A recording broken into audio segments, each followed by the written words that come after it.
Okay, to start on your final perspective drawing, you're going to choose your favorite composition thumbnail. I'm going with number 2, these cliffs from Ireland, and we're going to enlarge it and make it a more detailed sketch. So the steps are, I'm going to draw it in pencil, and then I will transfer it onto a clean sheet of paper because I tend to be very sketchy, messy with my pencil, and I like to work stuff out and have a lot of lines. So if I just use this paper and did pen on top of it, it would look like too much of a mess, and erasing it is annoying and it never really goes away. So I do a lot of transferring onto clean paper. You do not have to do this, but I'm going to show you 3 different ways to do it, that you can do it at home, or if you have transfer paper or a light box, you can do it on a window too, so anyone can do it. So I'm just starting with computer paper. I'm making mine 8 by 10. That's just because I tend to reuse frames and stuff a lot, so I know 8 by 10 is like a common frame that I have. And I know my final paper will be big enough to fit that. So you can make yours any size you want, totally up to you. And start with the pencil drawing. If you want to just finish on this paper, that's fine. If you want to go over it in pen, totally up to you. So since I've already drawn this composition, I have an idea of the negative space and how it works, but I'm looking at my image. I have a photo of it, and I'm just making sure I get everything in the right place. I'm also looking at my composition sketch because I did spend time on that, working out how I want my composition to be and where I want everything to go.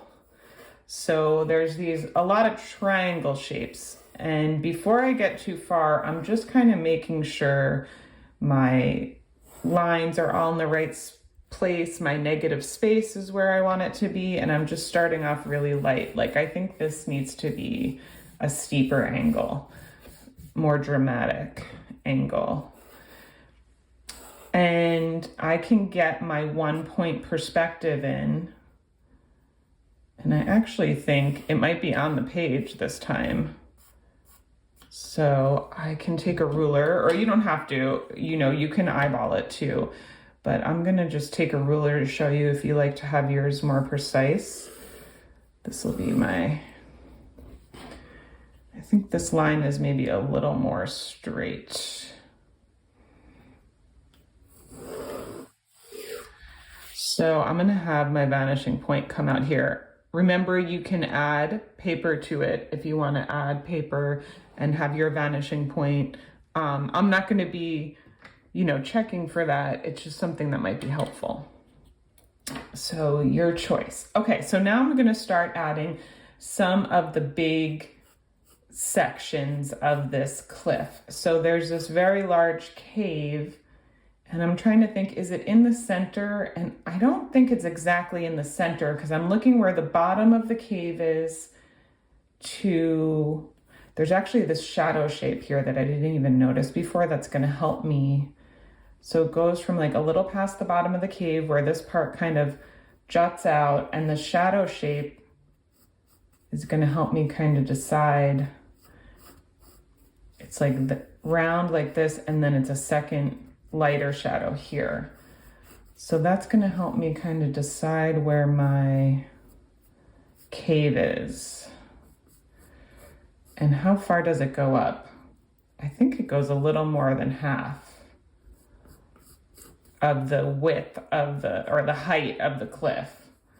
And it's, okay, so I'm just gonna get that in. And then this line I see goes this way in towards the cliff.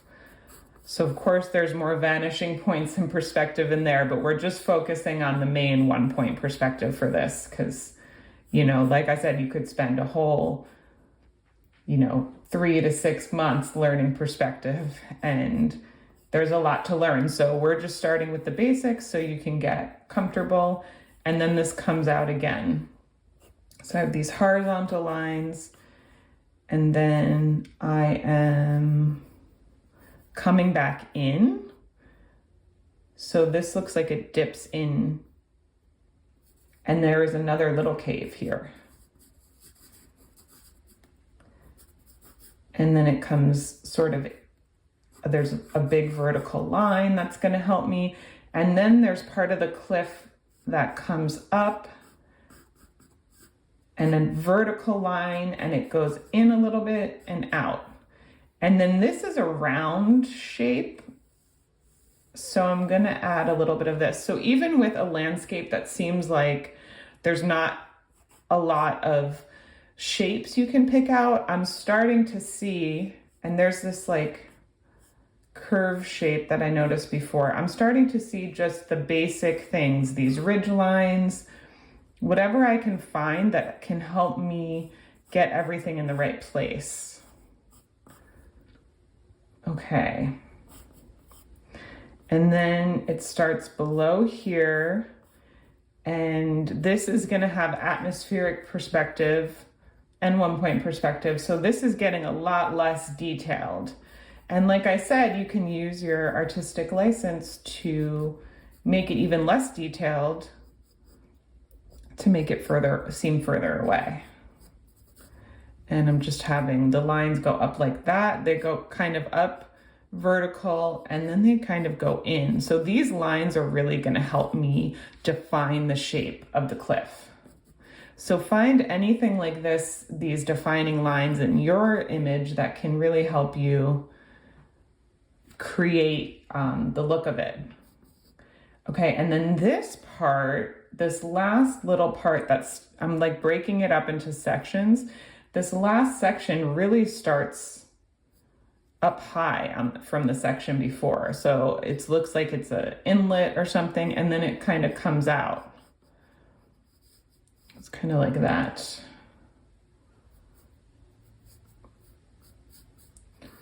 There's a little section here, a little rectangle here, and then towards the edge, it goes down into a point. Okay, so that feels like it's all in the right place to me.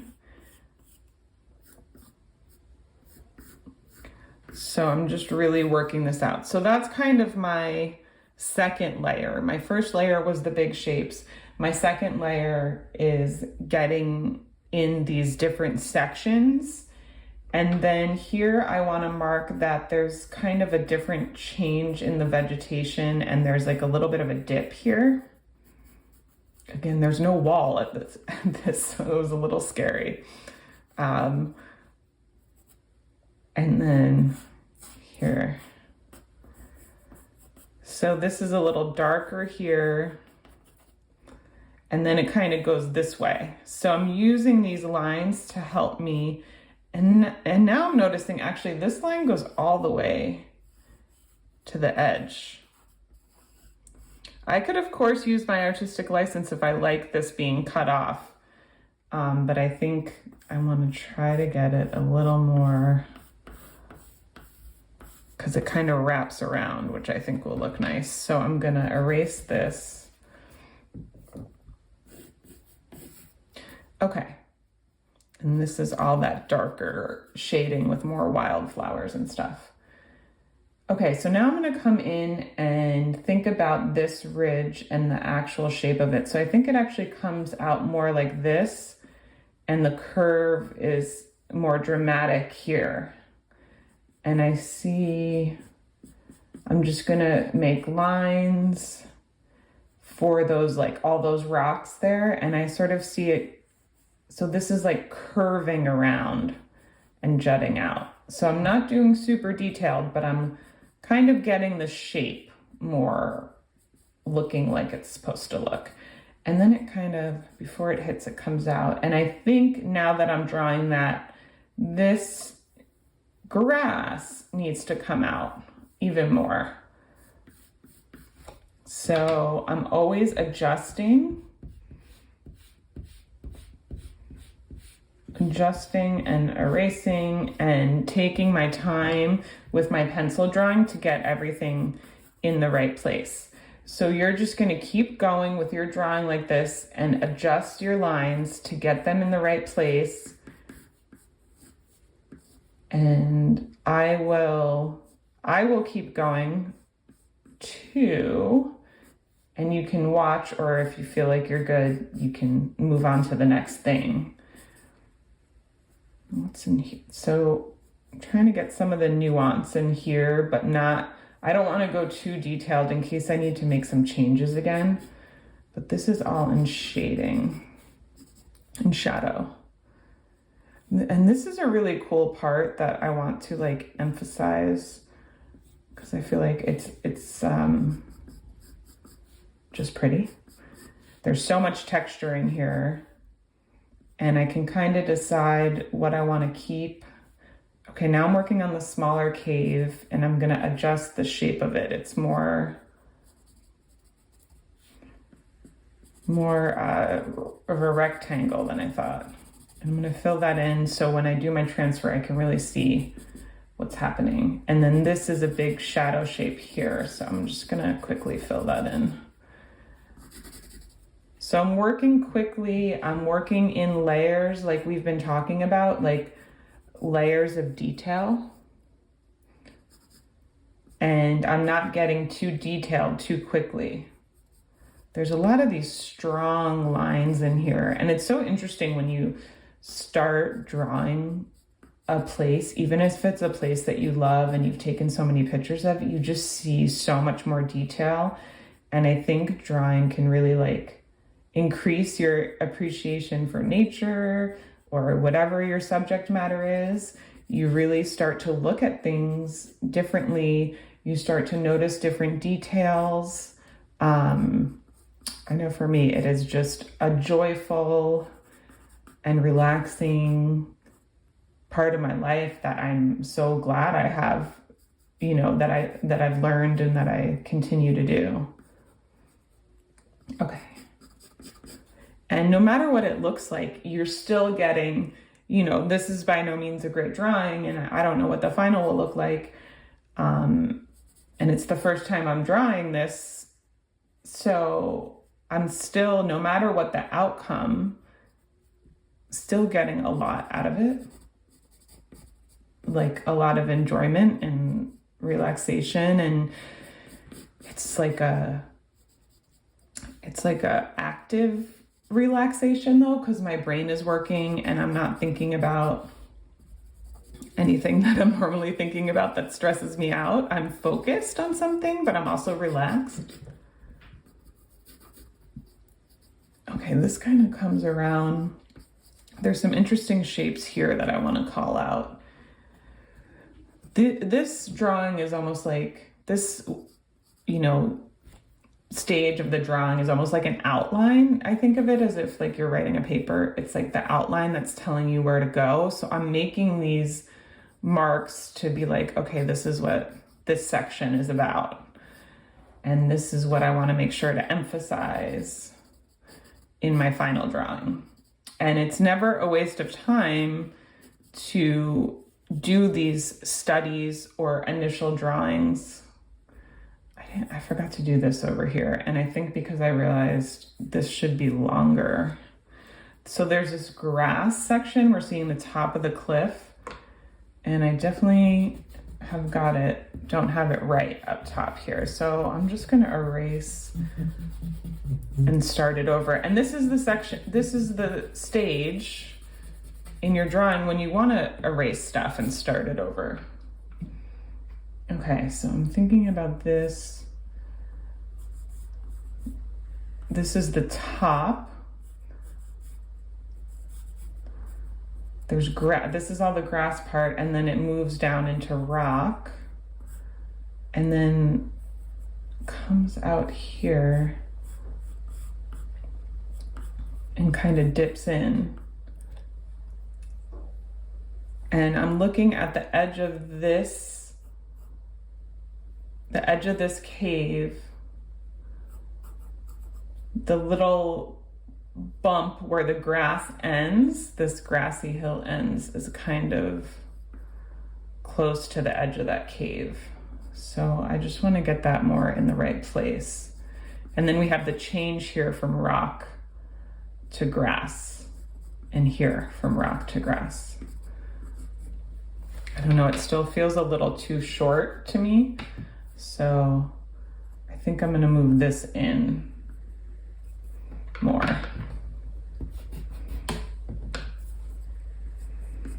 So just keep making your adjustments, you know, this is not a waste of time. This is helping you get things looking the way you want them to look. And of course, like, we're not copying the photo exactly, because like I said, the photo already exists. We don't need another exact copy of the photo. You're making your version of it, your impression of it. And that's why I think it's really nice to have a connection to the place that you're drawing, because you can add in, you know, what you remember about it, even if you're working from a photograph. Okay, I'm gonna say that that's okay for now. And this gets really dark here. There's another dark triangle shape here. That's a good shadow shape. Okay. What's happening here? There's this is coming out. So I want to make sure to get that in there. And then these I'm going to really let fade, but there is more definition of like going in and out. So it's coming out here and then it's going out, in. It's a little fuzzy in my photo because of that atmospheric perspective. And then this is going in like this. So there's kind of like a bump of, it's kind of like that, right? So these are sort of my directional lines that are going to help me when I'm drawing, when I'm doing the transfer.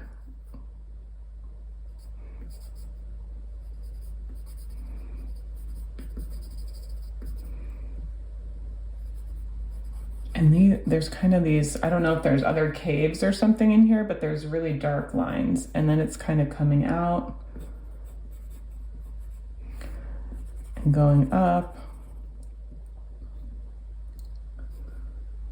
And there's this distinction here where this is lower.